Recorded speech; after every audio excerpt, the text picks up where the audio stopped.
ये अस्त्र शस्त्र छोड़ दो, आप तो केवल छोटे से लाला बन जाओ। जैसे मैया ने कहा उसी समय भगवान छोटे से लाला बन गए हैं। बोल कन्हैया लाल की।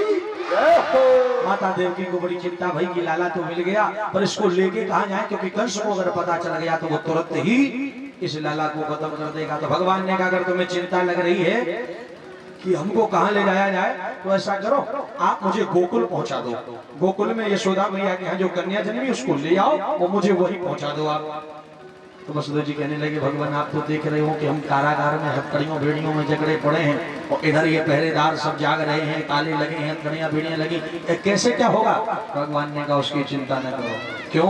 बोले वो हम सब अभी इंतजाम करते हैं। तो भगवान ने क्या किया कि खुल गए सारे ताले, वाह क्या बात हो गई, खुल गए सारे ताले, वाह क्या बात हो गई। और जब से जन्मे कन्हैया करामात हो गई, जब से जन्मे कन्हैया करामात हो गई। सारे हथकड़ियां बेड़ियां खुल गई, पहरेदार सो गए, ताले भी टूट गए। और भगवान ने क्या किया, उसी समय भगवान को सूप में रख लिया है वसुदेव जी ने और लेकर के चले हैं। जिस समय बाहर तो पहुंचे यमुना के किनारे, जैसे यमुना में प्रवेश किया तो यमुना जी का जल बढ़ने लगा, ऊपर की ओर बढ़ने लगा। देखो सूप में इसलिए रखा भगवान को कि सूप में सार वस्तु रहती है, सूप में सार वस्तु रहती है। माताएं जब फटकती है ना तो जितना खराब खराब माल होता है वो बाहर निकल जाता है, कूड़ा कचरा, और अच्छा अच्छा अनाज अंदर रहता है। तो भगवान सार है, तो सार को सार में रखा गया, इसलिए भगवान को सूप में रखा गया। लेके चले हैं जमुना में जिस समय, तो जमुना का जल यहाँ तक आया, यहाँ तक आया, बढ़ते। अच्छा बढ़ क्यों रही जमुना? क्योंकि जमुना जी सोच रही हैं कि आज मेरे पति देव आ रहे हैं, आगे चल के जमुना जी से विवाह करेंगे। तो जमुना जी सोच रही पति देव हैं तो जरा इनके चरण को छू ले कम से कम।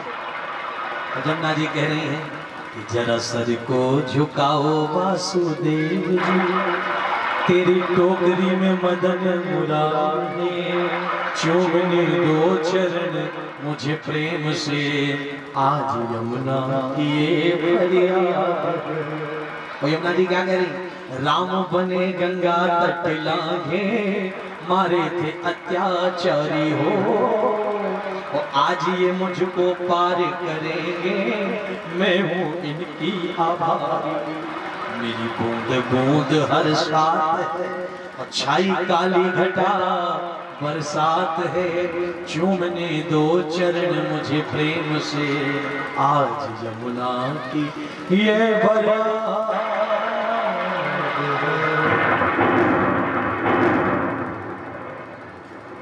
जिस समय नाक तक जलाया तो सोचा कि चलो पीछे लौट जाएं, तो पीछे देखा तो मृगराज सिंह दहाड़ रहा था बड़ी जोर से।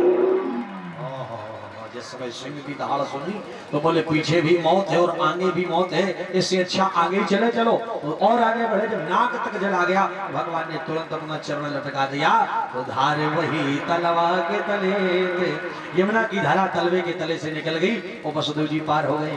पहुंची जाकर के जिस समय उस गोकुल में, तो मैया यशोदा के फाटक खोले पड़े थे। अब देखो विचित्र बात बताएं, मैया यशोदा के फाटक खोले पड़े और मैया के बगल में छोरी लेटी, बताओ, और मैया खर्राटे लेके सो रही है। मैया को छोरी पैदा भई और मैया को पतो ना है कि मैं कहा पैदा भई, ये कुछ बात है। कब मैया को कुछ पैदा हो, मैया जाने ही ना पावे, सोती रहे। देखो भगवान की लीला देखो, आप मैया सो रही, खर्राटे ले रही और छोरी लेटी। वसुदेव जी गए चुपचाप और जाकर के छोरी को उठाया और लाला को वहीं पे धर दिया। जैसी कन्या को धर के सर पे चले सो कन्या रोने लगी। कन्या इसलिए रोई कि हे वसुदेव, तुम इस माया को सर पे लाद के चले हो और परमात्मा ब्रह्म को धर के चले हो, ये माया क्या कर पाएगी तुम्हारे लिए? इसलिए कन्या रोने लगी। वसुदेव जी भाग करके मथुरापुरी आए हैं। जैसे कारागार में प्रवेश किया, सारे हथकड़ियां बेड़ियां पहले की तरह लग गए, सारे पहरेदार जागे, और कन्या का रोदन सुनते ही कंस को कान में खबर पहुंच गई। महाराज बोले हाँ, बोले 8वां वाला आ गया। जो सुना उस कंस ने, उत्तरी अवस्था कहीं पर गिर गया, खड्ग हाथ से छूट गई, दौड़ता हुआ आया जल्दी जल्दी से, कहाँ है कहाँ है कहाँ है? अरे बोले महाराज ये तो कन्या है, कन्या। उसने नहीं सुना कन्या है कि वे बालक है, इधर लाओ। तुरंत हाथ में पकड़ी कन्या और पत्थर की चट्टान पर पटकना चाहता था। हाथ से छूट गई वो कन्या और जाकर के सीधी गगन मंडल में अष्टभुजी दुर्गा बन गई। बोल दुर्गा महारानी की। दुर्गा मैया बन करके और कहा, अरे दुष्ट कंस, अरे अबुध कंस, मैं तो त्रैकाल में भी नष्ट नहीं हो सकती, तुम मुझे मारने चला है? और तेरा काल तो कोई और पैदा हो गया, तू जहां सोच रहा वहां तो है ही नहीं। अब कंस पछताया, बोले देव मैंने देवकी की सब पुत्र मार दिए, ये तो काल तो कहीं और पैदा हो गया। अरे राम राम, जाकर के क्षमा मांगी देवकी वसुदेव से, हमें क्षमा कर दो, हमारा काल तो कहीं और चला गया है। और वसुदेव देवकी को मुक्त कर दिया कारागार से। इधर गोकुल में सवेरा हुआ है। अब देखो गोकुल में सवेरो भयो। अब थोड़ा ब्रजभाषा में आ जाए, ब्रज में आ गए। जब गोकुल में सवेरो भयो तो भैया बाबा नंद सवेरे सवेरे जमुना में स्नान करके वो बैठ गए हैं। और आए कि भैया क्या कर रहे हैं? बोले बाबा सवेरे सवेरे जमुना में 100 डुबकी लगा के आए और दरवाजे अथाई के बैठे सो भगवान को नाम जप रहे पे, भगवान को नाम ना है रो। कहा कह रहे? बोले अब वहीं तो भयो ना है, कब वहीं होएगो पे, अब वहीं तो भयो ना है।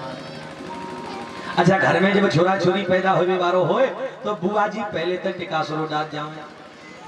हाँ जी है ना जी है? बुआ जी पहले ही तो आ जाती है घर में। बोले नहीं नहीं, छावर घूम मिलेगी भैया आते। सो बुआ सुनंदा पहले थे घर में विराजमान।